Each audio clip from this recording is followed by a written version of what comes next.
All right, so let's be super honest about this.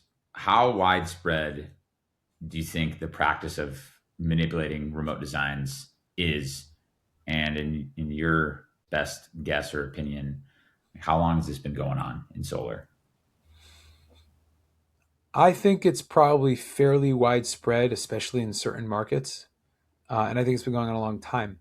Right, just to define what you're asking, Mm-hmm. we're well aware that many sold designs have some form of buffer or fudge factor built into it, and often it is to improve production, close a deal, or increase a commission or a payment. Right, so there's a variety of ways that we see sales reps and other groups, try to juice the production a bit without it being Mm-hmm. detected. So, for example, in a design software, you can adjust the height of the LiDAR, and it's not always detectable in a shade report. Even just 5 or 10 feet can make a big difference. Um, you can adjust tree heights arbitrarily, and 5 or 10 feet might not make a big difference um, for visually, but in production it might, right?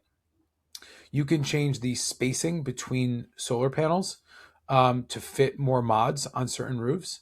Fire setbacks are a little bit tougher to adjust because you can see more clearly, but there are Mm-hmm. ways to do that.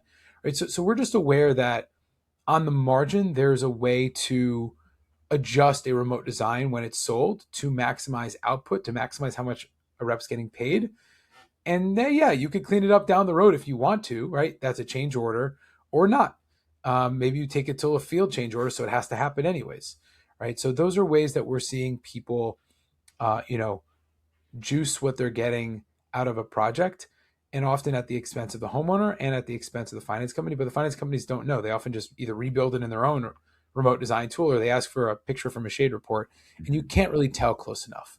And this is just not a good methodology for having an industry that is doing it the right way and being thoughtful about what type of product they deliver to a homeowner, and ultimately hurts the finance company as well. Mm-hmm.